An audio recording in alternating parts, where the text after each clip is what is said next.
Boa tarde, meus amigos, muito boa tarde, que bom estar com vocês. Aliás, boa tarde, porque agora é 3 de janeiro, momento da gravação, 3 de janeiro, 4h26 da tarde. Estou aqui com a minha amiga Isaura Krug. Tudo bem, Isaura? Como é que você está? Olá, boa tarde, Lemar. Boa tarde a todos que estão assistindo. Tudo bem? Estamos aí com a alma renovada, né? Depois desse ano novo. E Isso. agora vamos que vamos, começar o ano aí. Pois é, não dá para parar muito tempo, né, Isaura? Que coisa. Não.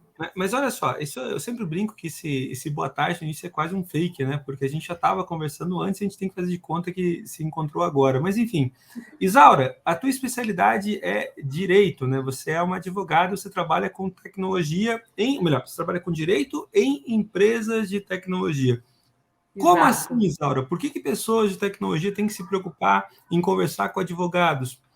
Então, eu tenho duas importantes especialidades, né, para a área de tecnologia, que é o compliance e o direito digital. E hoje se pergunta muito por que as empresas de tecnologias, principalmente as startups, precisam se preocupar, né, com essa consultoria voltada para a área de compliance e direito digital.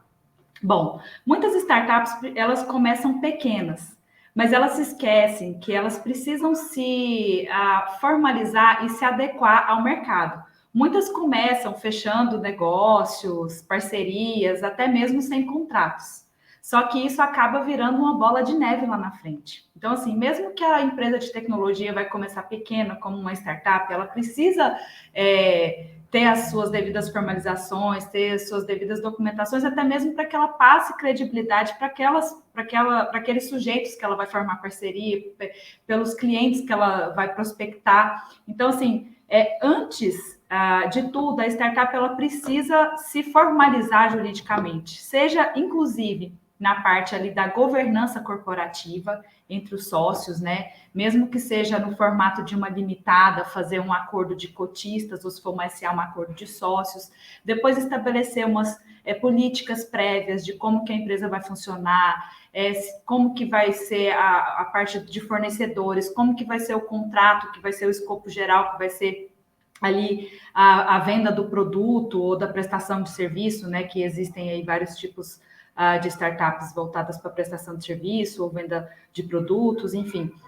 Então, ela precisa se preocupar, primeiramente, com todas essas formalizações jurídicas e políticas, até para que ela tenha credibilidade perante aos players, aos grandes players aí de mercado que ela queira conquistar ou formar parceria. Você sabe que é interessante porque o Abílio Diniz, um grande empresário, né, um dos que foi controlador até outro dia do Pão de Açúcar, enfim, a família fundadora do Pão de Açúcar, quando questionado sobre o que ele deveria ter prestado mais atenção, o que deveria ter prestado mais atenção na carreira para ter uma carreira ainda mais vitoriosa, sem sombra de dúvidas, eu teria mais atenção com os meus contratos. Né? As empresas muitas vezes são formadas na empolgação, então você não determina exatamente cláusulas de saída, você não estabelece muito bem a relação entre os sócios. Isso até tem uma coisa de pegar meio mal, né? Tipo, como no casamento, poxa, eu vou começar a uma relação já pensando em contrato, já pensando em se não der certo, né? E aí o que acaba acontecendo é que quando não dá certo, né, você acaba tendo dissabores. Exatamente, é um prejuízo muito maior. Aquele clichê de falar que o combinado não sai caro é muito correto, assim, é muito, muito certo. Já que você falou no Abílio Diniz, né? Muitas empresas familiares, elas e pessoas, né, que têm muito patrimônio, enfim, elas preferem fazer uma holding familiar, ou seja, constituir uma empresa para poder abrigar o patrimônio e ali elas decidirem o que elas vão fazer em vida e algo que fica todo mundo feliz, porque fica tudo combinado, já fica tudo partilhado, vamos dizer assim, do que depois ter que lidar com inventário, onde vai ter que pagar honorários advocatícios caros, vai ter que lidar com impostos caros. Então, assim, as pessoas precisam pensar no preventivo, no contrato, no combinado, porque lá na frente, se não deixar tudo previamente pré-estabelecido, não acontece. E o dissabor é muito maior. As pessoas É têm muito maior. né, Isaura? E às vezes você percebe que quando as expectativas não são cumpridas, você acaba gerando desentendimentos, né? Tipo, uma coisa que a gente vê acontecer com alguma frequência são dissabores familiares em função de partilha de bens e coisas afins. Ninguém pensa necessariamente, ninguém gosta de pensar no pior, ninguém gosta de pensar na cessação, por exemplo, de uma relação societária, ou ainda, né, no interrompimento de uma empresa, ou ainda no final da própria vida, né? Mas o fato é Exato. que tudo isso é algo que precisa ser tratado. E não precisa ser traumático, né? Desde que seja conduzido no momento certo, do jeito certo, né? Exatamente, por profissionais experientes que saibam, né, lidar com essa situação da melhor maneira possível. E aí é aquela história, não é falar sobre. É um assunto que não necessariamente é sexy, desejável, mas é necessário, né? Mas você trazia para nós também outros aspectos importantes. Você dizia, poxa, Lemar, muitas empresas jovens, né? Às vezes começam trabalhando com muita ênfase em ter uma solução, em ter um produto para o mercado, mas não se preocupam em formalizar a relação com os clientes. E aí o que Isso mesmo. acabam experimentando, cara, falha de recebimento, desacordo, né? Tipo, tanto de um lado quanto de outro, né? O cliente prometendo, reclamando que não recebeu o que foi prometido, do outro lado também a empresa eventualmente afirmando que, poxa, o cliente não cumpriu com o pagamento ou com determinada parte do acordo. Tudo isso poderia ser muito mais tranquilo também com bons contratos, né? Com certeza. E também assim, ó, Elemar, vamos supor que é uma empresa pequena e que ela precisa de representantes ou de distribuidores para poder divulgar o produto em determinada região, enfim. O que a gente vê por aí é muita informalidade, né? São Uhum. contratos feitos sem um contrato de fato formalizado, fora da norma específica. Por exemplo, hoje existe uma lei de representação que tem que seguir tudo certinho. Então, isso aí lá na frente pode dar muito problema, né?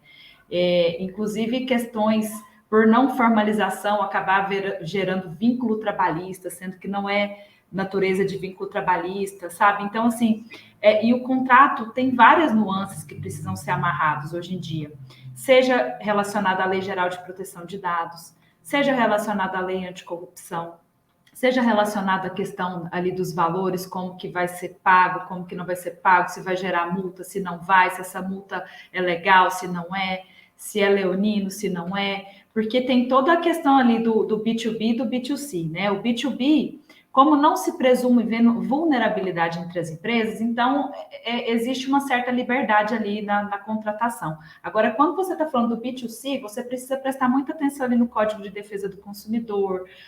Se essa porcentagem de multa pode ser aplicada, não pode. Então, a gente precisa ver várias questões que precisam ter a atenção, dependendo de quem for o destinatário final ali, né, da solução ou do produto que você está vendendo e vice-versa. A questão toda, né, é que, por incrível que pareça, tudo isso que a gente está falando são obviedades, né? Embora eu diga sempre que muitas vezes você trabalhar com consultoria, a consultoria em si é a arte de você rememorar as obviedades, porque são exatamente nas coisas mais simples que muitas vezes os empreendedores acabam caindo na armadilha de Isso mesmo, não atuar de forma correta, né? isso Porque mesmo. poxa, começou bem, eu estou trabalhando com uma representação, aí você gera um passivo trabalhista, se você tem uma empresa que tem um crescimento acelerado, eventualmente você tem aí a intenção de buscar investimento, buscar investidor, buscar eventualmente até mesmo a venda da própria empresa, e aí quando você vai para o valuation, você começa a perceber esses passivos, né, que começam a decrementar no valor da empresa, afinal de contas, quem está comprando vai querer amortizar aí o risco, né, de alguma Com maneira e certeza. perdendo valor. Tipo, a empresa perde valor por uma besteira que você não se atentou inicialmente. Com certeza, é o famoso o óbvio precisa ser dito e precisa ser registrado e expressado. E nesse É, sentido que você está falando, por exemplo, startups, empresas de tecnologias que buscam captação, as empresas, a primeira coisa que elas fazem é a due diligence, elas vão pesquisar a certidão negativa de tudo, né, da empresa, e vai eventualmente pesquisar se a empresa tem uma política de governança, se tem uma política ali de contratação de fornecedores, se todo mundo está registrado bonitinho, se os PJs está todo mundo regulamentado. Então, assim, as empresas precisam olhar para isso, porque o mercado hoje ele está exigente e a tendência é o seguinte: as empresas que seguem a conformidade, que é o compliance, né, se elas conseguirem seguirem as determinadas normas, sejam, vamos, um exemplo, né, Banco Central, enfim, seguir as normas certinhas e terem determinadas certificações, a tendência é que elas nem sejam fiscalizadas, porque o procedimento e o processo interno já é tão eficaz que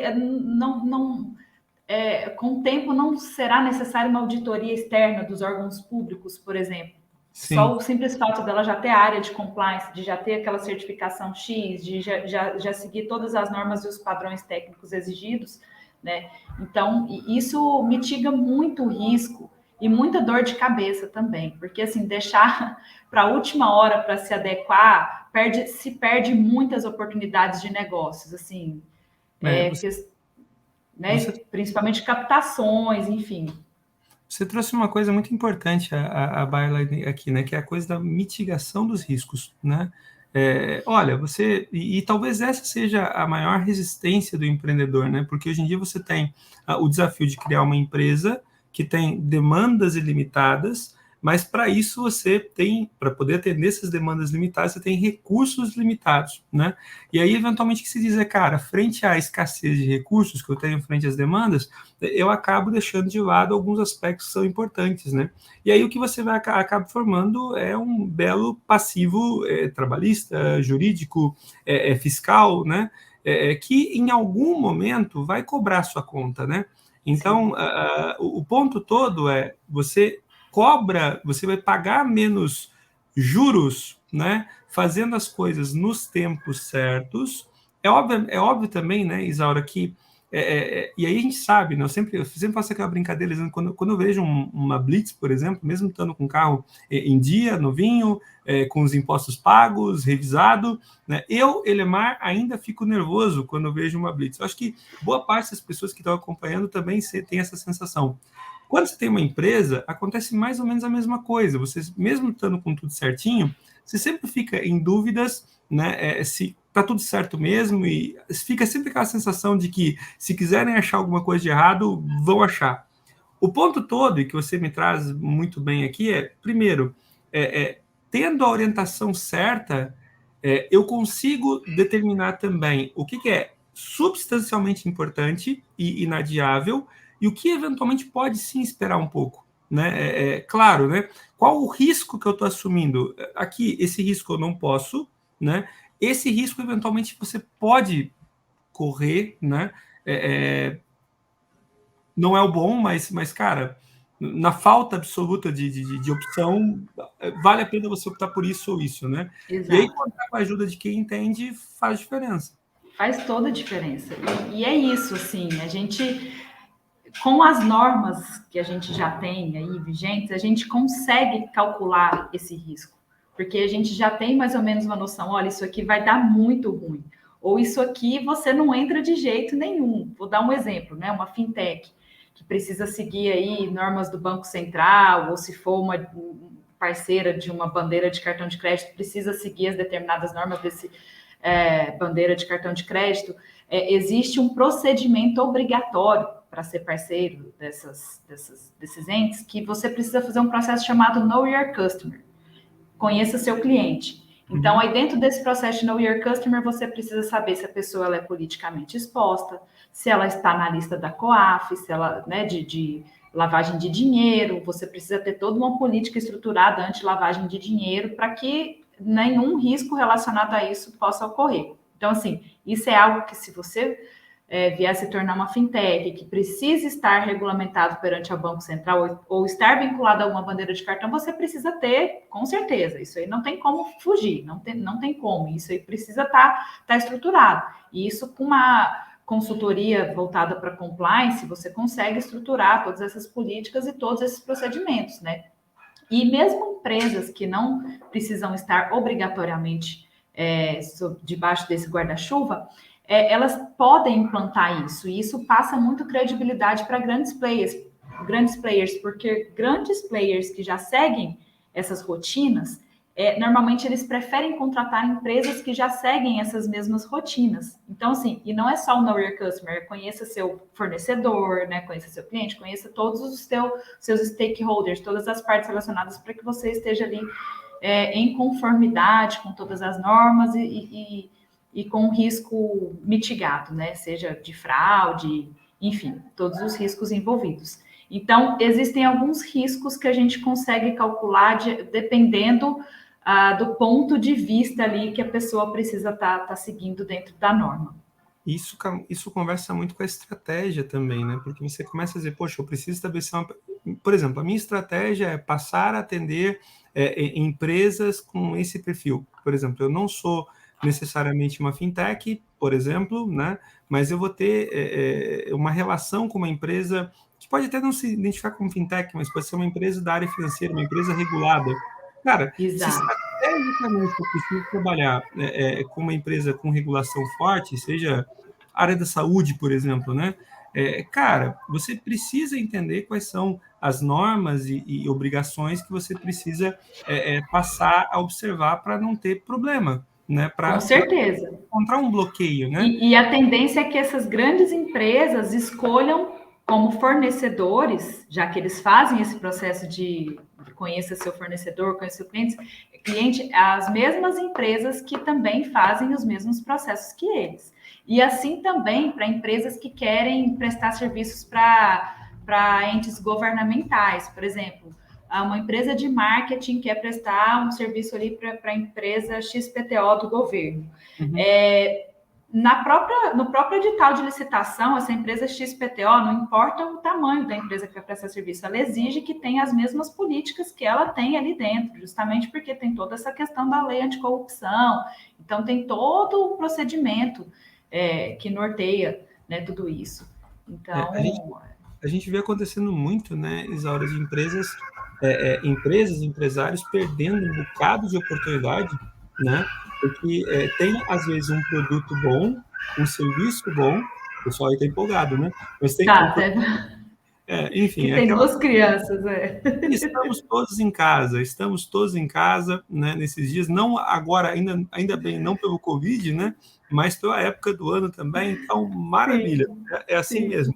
Mas o que acaba acontecendo a gente tem empresas, às vezes, principalmente empresas menores, é triste, né, porque você encontra empresas com bons produtos, com bons serviços, né, com uma estrutura sólida, inclusive, em termos de funcionamento, processo e apresentação, mas que eventualmente acabam não tendo a chance de participar dos processos e encontram um bloqueio porque não se ajustaram a normas e procedimentos. Quando você atende empresa grande, principalmente, quando você, poxa, eu sou um player menor e eu preciso estabelecer parceria para atender empresas maiores. Cara, empresas maiores, sim, observam a qualidade do que estão comprando e adquirindo com certeza, mas tem aqueles guardrails, cara, tipo, não interessa quanto bom seja o seu produto, não tem somebody love aqui, né? Ou você se Não. adequa à norma, ou você não se adequa à norma. Aliás, assim, a quantidade de gente que vem procurar a gente, né, Isaura, dizendo, então, eu tenho esse formuláriozinho aqui que eu tenho que passar, né? Cara, não é só passar no formuláriozinho, não é assim que Não, não é funciona. só passar, não é só passar de ano, né, do formulário, não é As bem assim, respostas não. certas, não. Grandes players, tenho certeza que o Pão de Açúcar deve ser dessa forma. Vai passar um formulário de Lei Geral de Proteção de Dados gigantesco. Se você não passar pelo crivo ali do questionário deles, você está fora. Eles vão encontrar quem atende todas as questões ali. Então, o ponto é esse. Todos precisam se adequar para as novas normas. Não se é obrigatório ou não. A questão é que se você não cumprir, você não está competindo com o mercado de hoje, E diante aí, das normas que estão surgindo, né? então, aí esse passa a ser o grande ponto, né? Poxa, se eu forneço um produto que é sensível, se eu atuo numa área sensível, né? E por sensível, eu posso dizer que é uma área tremendamente regulada, por exemplo, a área da saúde, a área financeira, né?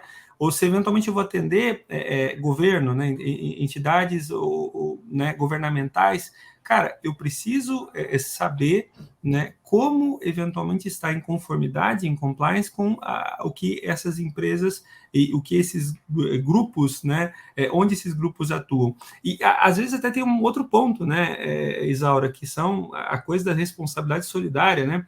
Então, por exemplo, hoje eu tenho, por exemplo, como meu principal cliente uma empresa que não é uma empresa regulada e também tampouco é uma empresa governamental. Só que esse meu cliente, eventualmente, pode passar a atender uma empresa que seja regulada ou, então, governamental. E, nesse momento, a coisa vem em cascata, né? Porque ele vai ter que se adequar e, no processo de adequação dele, você vai ter que se adequar também. Exatamente. Aí eu tenho até um exemplo de fintech, né, nesse sentido. Se você é uma fintech que quer fornecer o produto Pix, né, e você ainda não é uma instituição de pagamento ali regulamentada pelo Banco Central, você precisa contratar um banco que é uma instituição de pagamento para você ser um participante indireto. O participante direto que você vai contratar necessariamente vai exigir as mesmas coisas que ele precisa de prestar contas ali, por exemplo, para o Banco Central. Então, assim, indiretamente você tem que seguir as mesmas regras e as mesmas normas. Então, de fato, é um efeito em cascata, não tem como fugir disso. Mesmo que você não seja uma instituição de pagamento, você precisa seguir as mesmas normas que o seu participante direto ali, porque ele vai te cobrar isso se eventualmente você fazer alguma coisa errada, porque quem responde é ele, né? Então, aqui você precisa fazer a mesma coisa. Quem trabalha com tecnologia, muitas vezes, quando fala sobre segurança da informação, por exemplo, né, costuma associar segurança da informação a, claro, processos e pessoas, capacitar pessoas e tecnologias a poder oferecer um ambiente seguro, né? Nós temos dentro da Exímia outro consultor que eventualmente pode até participar de uma conversa com a gente, que é o Wendel, que é super mega especialista nos aspectos técnicos de segurança, né? Em compensação, as pessoas muitas vezes ignoram que segurança da informação também inclui segurança jurídica da informação. Exato, exato. Cara, por exemplo, falando sobre LGPD. LGPD não está trazendo para você somente formas de você manter sistemas, mas forma de você manter processos, forma de você atribuições que você dá às pessoas, imputabilidade também para responsabilidades, exatamente, né? É isso aí. São pontos bem sensíveis que precisam, assim, ter o máximo de atenção, assim.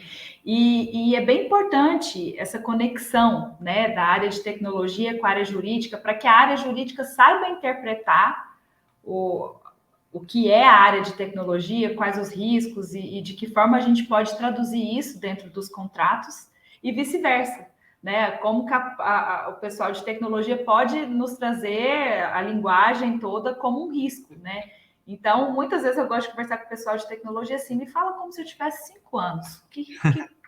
Qual que é o BO que pode dar aqui, né? Como que a gente pode colocar isso no contrato de uma forma que a gente possa proteger ali a empresa, né, que a gente está prestando serviço. Então, é extremamente importante, principalmente contratos voltados para licença de software, que precisa ali ter uma atenção também voltada para a propriedade intelectual. Então, assim, são pontos tão sensíveis, sabe, Elemar, que a gente precisa olhar, são tantos detalhes que o empresário não faz ideia, o tanto que isso pode vir a ser um problema se isso não for devidamente formalizado e regulamentado. Isso que você trouxe agora para mim é espetacular, né? Porque a gente assiste muitos filmes, né, Isaura? E as pessoas, por exemplo, de tecnologia, muitas vezes assumem, às vezes, padrão de propriedade intelectual e de marca, né, associado com grandes players internacionais. Aí você vê, por exemplo, você vai começar a entender, por exemplo, que, poxa, a lei no Brasil e nos Estados Unidos não funciona exatamente do mesmo jeito. Então, nem tudo aquilo que você viu na internet, né, que seria o jeito para você se proteger, eventualmente te protege. Agora, o ponto-chave aqui, Isaura, você trouxe mais um aspecto interessantíssimo para a gente poder conversar horas sobre isso, que a gente está falando sobre gente de tecnologia, que tem um vocabulário, é famosa por ter um vocabulário próprio. As pessoas dizem, poxa, Lemar, você fala horas, e às vezes não entendem. É um dialeto próprio. É um dialeto próprio. Mas as pessoas do direito são famosas pela mesma coisa, tá? Tipo, vocês...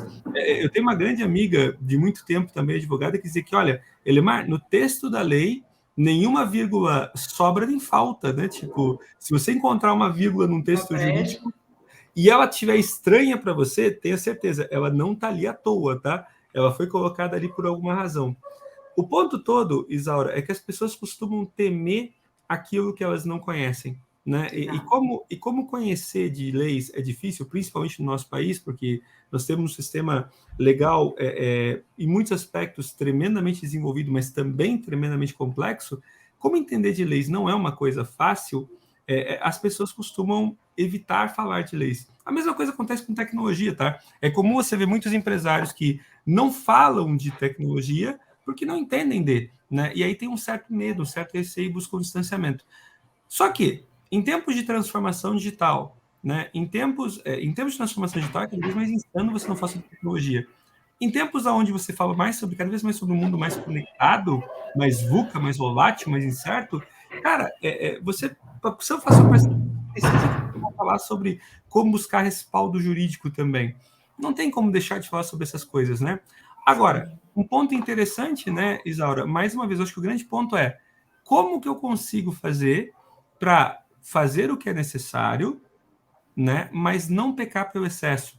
Como que eu posso fazer para conseguir me proteger aonde eu preciso me proteger, onde os riscos são mais altos, mas também eventualmente assumir que existem riscos que eu posso talvez correr para poder Sim. acelerar meu negócio, né? Sim, sim, com certeza. E isso, o jurídico que tem esse conhecimento do negócio sabe avaliar também. Tanto que é tudo muito bem conversado, muito bem amarrado, né, com os empresários, né? Tanto que a primeira pergunta que fica é essa: qual que é o risco do seu negócio? Qual que é a sua maior preocupação, Sim. né? E dentro disso a gente vai puxando ali braços, né? Olha, isso aqui, LGPD, se você não se adequar à LGPD, você pode pagar multa ali de 2% a 50 milhões, né? Do 2% do faturamento a 50 milhões. Então, a gente vai puxando outras questões. Aí, eventualmente, o empresário não vai saber desse risco, não vai saber daquele outro, mas a hora que ele expõe o risco principal, a gente já consegue esmiuçar isso melhor, né? E até falar, olha, esse risco a gente pode correr, esse aqui não pode, esse aqui a probabilidade de dar ruim é maior, esse aqui não. Né? Essa norma aqui ela é mais flexível para o seu negócio, porque não é uma empresa de grande porte. Então, tudo é avaliado, tudo tem que fazer primeiro aí um estudo, né? Um prévio para um mapeamento, né, da empresa para a gente poder avaliar. Olha, então, inicialmente a gente vai fazer um contrato principal, que é o principal, é o contrato que vai fazer a venda, né, do seu produto, da sua prestação de serviço, porque isso aqui é importante, né, na relação negocial como um todo. A gente vai fazer isso de uma forma mais simplificada, para que o comercial também não tenha atrito, né, com os clientes. Como que a gente pode fazer isso de forma que tenha segurança jurídica e amarre ali tudo que foi combinado, né? A gente vai usar uma plataforma digital, a gente vai massificar esse contrato, a gente vai fazer por meio de política, termos de uso no site, para dar o aceite ali no site, manda uma proposta e aí a pessoa só dá o aceite. Tem várias formas de fazer isso. Aí a gente vai customizar de acordo com a necessidade ali do empresário, de acordo com a necessidade do negócio, enfim, com o porte, mas de forma que fique tudo muito bem estruturado e muito bem organizado, até mesmo na relação de sócios, né? Se tiver aí essa relação de sócios, de investidores, porque tudo isso precisa estar muito bem estruturado. Até porque, senão, mais uma vez, né, corre o risco de você pegar um contrato mal formatado e você acabar, eventualmente, destruindo o que poderia ser um excelente negócio, uma excelente parceria e perder a oportunidade. O que eu gosto muito do nosso modelo, Isaura, e a gente vem atuando e vai atuar cada vez mais nessa direção, é exatamente puxar tudo isso de maneira conectada. Né? Vamos Isso. trazer, então, um especialista jurídico para nos dar entendimento sobre o nosso momento atual, nos posicionar, nos ajustar, e principalmente, como você disse, né, Isaura, tropicalizando, adequando, né? Eu não preciso, por exemplo, sobre processo para assinar contrato. Cara, tem contratos que vão exigir instrumentos, meios, formalismos muito mais rigorosos, né, do que outros. Eventualmente, num eu vou estar demandando assinatura via, sei lá, algum certificado digital emitido, para outro, eventualmente, somente um aceite Plataforma de uma digital, plataforma sim. que funciona. Uhum, Agora, quando que eu uhum, posso usar um e quando que eu posso usar outro? Né? O que eu não posso, sim. eventualmente, começar a pedir assinatura com certificado digital para uma coisa que não tem uma grande relevância, e em Isso, compensação, está usando uma plataforma para poder fazer uma assinatura de algo que, poxa, não vai encontrar respaldo legal suficiente mais tarde. isso, E aí tem outro isso. ponto interessante também, né, Isaura, que não é só sobre analisar a lei, né? Você tem alguns movimentos de mercado, você tem jurisprudência no lado jurídico, né? E você também começa a perceber o que é conduta comum, né? Tipo, cara, o que todas as empresas estão fazendo? Porque também Sim, parte do pressuposto que se todo mundo que está fazendo certo está indo nessa direção, eu tenho ali algum respaldo também para também ir naquela direção, né? com certeza, faz todo sentido. É o benchmark, né, que a gente fala. É, Então, assim, se já tem algo pronto nesse sentido, se é uma instituição muito grande que já está fazendo daquela forma, a tendência é que os demais corram atrás e seja dessa forma e acaba gerando uma tendência mesmo, né? Mesmo que não tenha algo formalizado, não tenha uma jurisprudência, né, nesse sentido, mas se é algo que não está contra a lei, não é proibido e está dando certo, vamos seguir essa tendência, né? Se é bom para o negócio, vamos pegar aí essa alternativa. sempre de maneira responsável, sempre ponderando, né? Então, Com naquela certeza, ideia, exato. com isso você consegue. Então, primeira coisa que eu vejo que é importante até para quem está nos acompanhando até aqui, né? Poxa, qual é o nosso método? O que a Isaura, o que a Exímia pode colaborar, né? E essa é só uma primeira conversa, a gente vai ter muitas outras, né, Isaura, para falar Sim, com sobre isso, certeza. mas olha só, o primeiro passo é entender, cara, qual é a tua realidade atual? A gente precisa entender, cada empresa precisa ter Isso, clareza sobre qual é a sua realidade atual. Quais são os passivos, quais são os riscos que eventualmente a empresa está isso, correndo agora, ranquear isso direitinho, trazer luz, né, Isaura? com Trazer certeza. para isso. É isso aí. É isso Uma aí. vez que você tenha feito concluído esse assessment, né, tipo, a gente faça esse levantamento, o segundo passo é, cara, beleza, agora como que a gente prioriza e formaliza e põe estrutura aqui, né?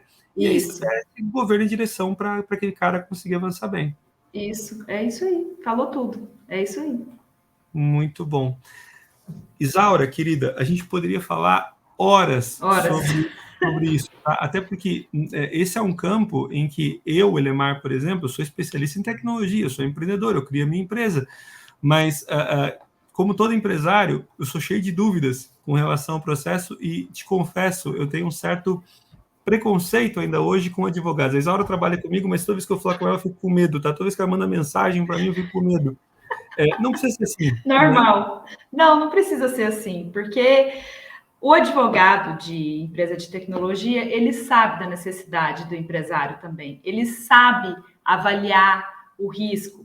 Ele sabe falar, não, isso aqui você pode correr esse risco, que a probabilidade é baixa. Não, esse aqui é imprescindível. Esse aqui você precisa ter no contrato e tal.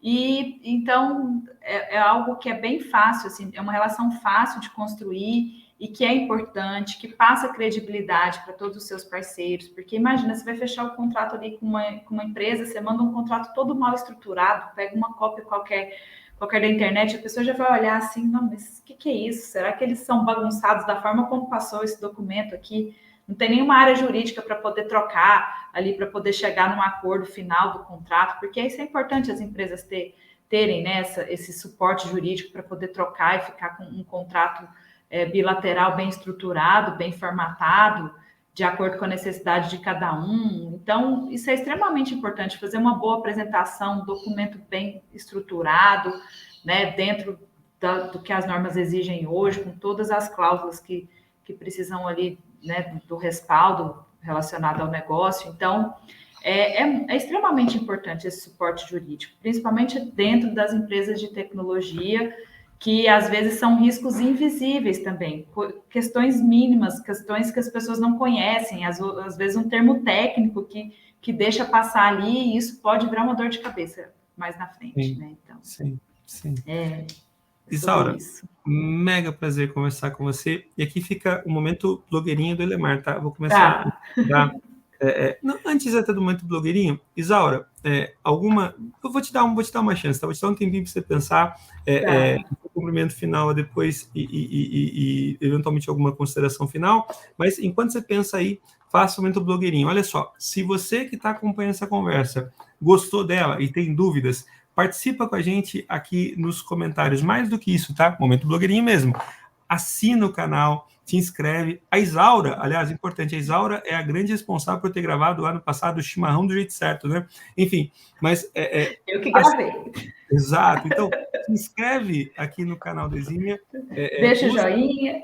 Deixa o joinha, compartilha eventualmente, mas principalmente, ó, tira suas dúvidas aqui nos comentários também, apresenta aí as suas considerações ou ponderações, ou então destaca alguma grande omissão, porque nós também não somos perfeitos, né, Isaura?